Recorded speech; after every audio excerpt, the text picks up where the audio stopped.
đi phim miền Phong lộng bạ cho đàn để xa ta sạch hướng bao dương viên miền Việt nào đi tha cả lạnh club đi tranh được bố dương thọt bài việc một địch documentary tọa máu sạch hướng cắt tại ngôn từ tầng tới dương thọt bài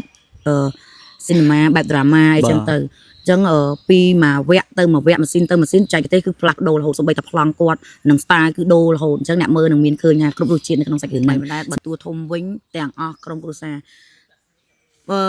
miền vì nấy miềnสมรรถภาพเล้งmiền ភាពអត់ធ្មត់ច្រើនចុះតួពូមិនដែរបងចុះតួពូមិនដែរបងពូល្អជាងគេអត់និយាយនៅមុខហ្នឹង Oh my god wow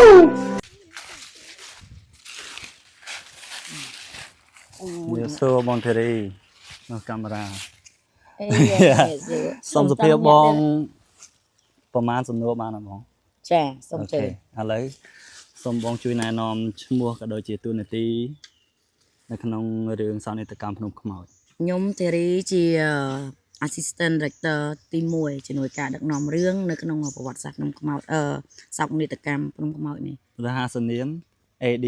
ក្មេងតូចបាទឥឡូវចូលដល់សំណួរខ្ញុំចង់សួរបងតើតើនៅឥឡូវយើងជាថ្ងៃចុងក្រោយនៃការផលិតនៅក្នុងរឿងសោកនាដកម្មភ្នំខ្មោចយើងថតសរុប33ថ្ងៃហើយអញ្ចឹងចង់សួរតើតើជាមួយនឹងអារម្មណ៍បងផ្ទាល់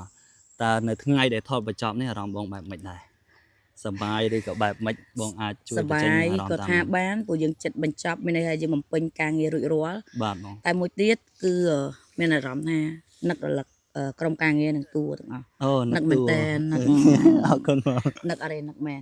អូខេមិនថាតើបងដែលជា assistant director AD ទេសូម្បីតែតួក៏ដូចជាខ្ញុំបាទផ្ទាល់ហ្នឹងគឺនឹករលឹកក្រុមការងារជាពិសេសក្មេងៗគួរស្រឡាញ់មែនតើគូសារលោកគ្រូគួចមេងលីតាំងពីកូនទូចសូម៉ាលីរហូតដល់កូនធំគឺរស់រីតតែគួរស្រឡាញ់និយាយទៅបើឃើញគ្រួសារហ្នឹងណាមើលទៅដូចជាគ្រួសារតែមួយមែនតើម៉ាក់គឺមើលថែតួកូនទាំងអស់សូម្បីតែកូនម្នាក់សម្រាប់ថតក៏ដោយទៅរកម៉ាក់ទៅរកឪទៅលេងមួយពូទៅលេងមួយបងគឺដូចគ្រួសារមែនតើអញ្ចឹងខ្ញុំមើលទៅខ្ញុំសរសើរគ្រួសារហ្នឹងគាត់បកែលេងមួយក្មេងបកែមានថាជាប់ take care ក្មេងឲ្យក្មេងហ្នឹងមានអារម្មណ៍ថាដូចនៅជាមួយគ្រួសារអញ្ចឹងខ្ញុំសរសើរគ្រួសារធំហ្នឹងហើយមួយទៀតតើតើសំណួរទី2ចង់សួរបងថាតើតើជាមួយនឹងការផលិតហ្នឹងបងមានផលវិបាកអ្វីខ្លះសម្រាប់ការផលិតហ្នឹងតើតើជាមួយនឹងបច្ចេកទេសក៏ដូចជាជាមួយនឹងតួតើមានអីពិបាកតើតើបច្ចេកទេសនឹងលើធីមកាមេរ៉ាច្រើន DP គាត់មានបញ្ហាមិនបញ្ហាចង់និយាយថា DP មានផលលំបាកច្រើនដោយសារតែសាច់រឿងរបស់យើងវាមានវាសនាដូចថាកន្លែងខ្លះពេលចេញដំបូងយើងថតបែបរបៀប mood documentary បន្ទាប់មកសាច់រឿងកាត់តែធ្ងន់ទៅតឹងទៅយើងថតបែបcinema បែប drama អីចឹងទៅចឹង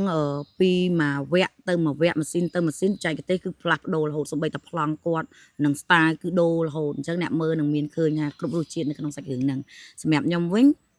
ផលលំបាកទី1ដោយសារតែយើងត្រូវការតួសម្ដែងច្រើននៅពេលដែលយើងទៅខេត្តយើងអត់អាចយកពីពេញទាំងអស់ហើយយើងអញ្ជើញអំពូមីងដែលនៅខេត្តនឹងផ្ទាល់គាត់មកសម្ដែងអញ្ចឹងអ្នកថ្មីដែលអត់ដែលស្គាល់កុន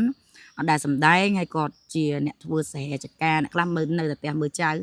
គាត់មកសម្ដែងមួយយើងគឺសូម្បីតែប្រាប់ថាដើរពីលិចទៅកើតហើយធ្វើអីក៏គាត់ដូចថាពិបាកខ្លាំងគាត់ថ្មីតែថ្មីហ្នឹងប៉ុន្តែគាត់ខំប្រឹងទោះបីមិនក៏ដោយគឺគាត់ខំប្រឹងពីមួយថ្ងៃទៅមួយថ្ងៃឥឡូវគាត់លេងដូចអ្នកជីបចឹងគាត់ស្គាល់កាមេរ៉ានៅខាងណាគាត់ដឹងថាពេលយើងបញ្យល់សាច់រឿងហ្នឹងហើយគាត់ដឹងថាត្រូវលេងមិនហើយបើឲ្យគាត់ថាដើរពីនេះទៅនេះគាត់រក style លេងរបស់គាត់ដើរទៅអីដើរនិយាយគ្នាតាក់ទងគ្នាអីចឹងទៅកាប់ពីដំបូងពិបាកបញ្យល់គាត់ថ្មីមិនដែរបើតួធំវិញទាំងអស់ក្រុមគ្រួសារមានវិន័យមានសមត្ថភាពលេងមានភាពអត់ធ្មត់ច្រើនចុះតួពូមិនដែរបងពូល្អជាងគេអត់និយាយនៅមុខហ្នឹងពូម៉ែហើយនឹងឪអាក់សិននៅបន្ទប់ទឹកតួធំទាំងអស់ពេលដែលយើងថា5នាទីទៀតយើងចូលវិញពេលដែលយើងមកដល់គាត់នឹងអង្គុយចាំស្រាប់អាហ្នឹងជាអីដែលយើងកោតសរសើរគាត់បាទតួក្មេងៗគាត់លេងល្អដូចគ្នាអីដូចគ្នាគាត់ថាតើយើងទៅហាទៅអីចឹងទៅជួនកាលក្មេងៗនៅបន្ទប់ទឹកនៅនេះនៅនោះចឹងយើងដើរប្រមូលអីគ្រួសារគាត់ក្មេងៗ7នាក់ទាំងពូទាំងឪពុកម្ដាយទាំងអស់11នាក់បាទហើយមកសំណួរមួយទៀតតើតើជាមួយនឹងបងផ្ទាល់ខ្ញុំចង់សួរថាបងផ្ទាល់ដែលឮតើតើជាមួយនឹងភ្នំខ្មោចក៏ដូចជា ពួកថៃយកប្រជាជនខ្មែរយើងទៅចាក់ចោលនៅភ្នំដងរែកនឹងដែរឬក៏អត់បង សម្រាប់បងផ្ទាល់ដែល សម្រាប់ ឮ ខ្ញុំផ្ទាល់ហ្មងខ្ញុំ ក៏ដូច ទៅ ជា តែ ដឹងអ ដឹង ត់ ហេតុការណ៍ហ្នឹងនៅពេលដែលយើងមានបញ្ហាប៉ះទង្គិចជាមួយខាងព្រំដែនជាមួយនឹងសៀម បាទ តបមកមានអ្នកស្រាវជ្រាវមានអ្នកកាយរំលឹកពីរឿងហ្នឹងបានដឹងថាអូ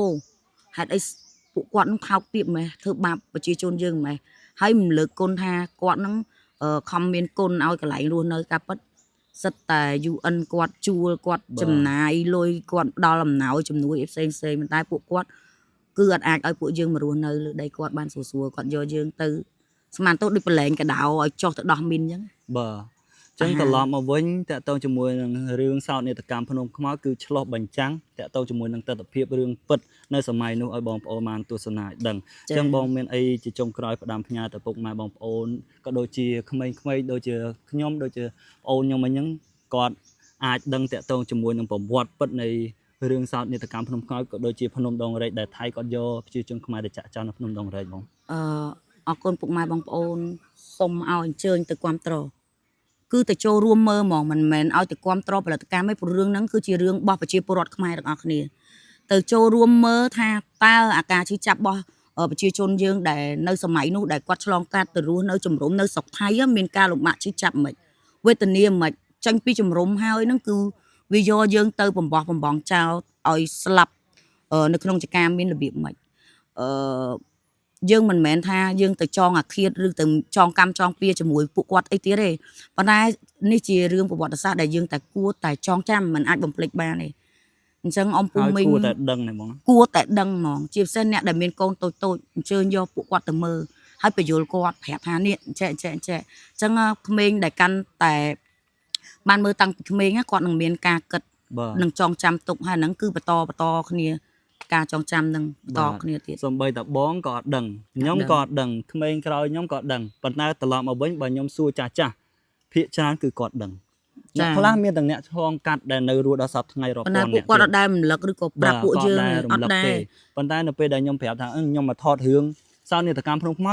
អារឿងអាថៃវាយកយើងទៅចាក់ចោលនៅក្នុងដងរែកនឹងមែន ពួកគាត់សិតតែឆ្លងកាត់ សិតតែដឹងគាត់ប្រាប់ជាមួយនឹងទស្សនវិជ្ជាលំបាកបែបណាលំបាកជាងយើងនិយាយទៅលំបាកគាត់ថាយើងថតប៉ុណ្ណឹងมันស្មើនឹងអ្វីដែលគាត់លំបាកពិតនោះទេប៉ុន្តែគាត់អត់ទាន់បានដឹងថាយើងថតបែបម៉េចទេអញ្ចឹងនៅពេលដែលរឿងនេះចេញសង្ឃឹមថាពុកម៉ែបងប្អូនទាំងអស់គ្នាចូលរួមទស្សនាគ្រប់គ្រងរឿងសោកនាដកម្មភ្នំខ្មៅរបស់ផលិតកម្ម LD ទាំងអស់គ្នាដោយសារតែឥឡូវជិតដល់ពេលថតហើយសំណួរមានច្រើនតែ director ទឿនអរគុណច្រើនបងដែលបានចូលរួមឲ្យខ្ញុំបាទសម្ភាសក្នុងរឿងសោកនាដកម្មភ្នំខ្មៅអរគុណ AD ដល់ខ្ជូតក្មេងតូចជំរាបលាបាយបាយ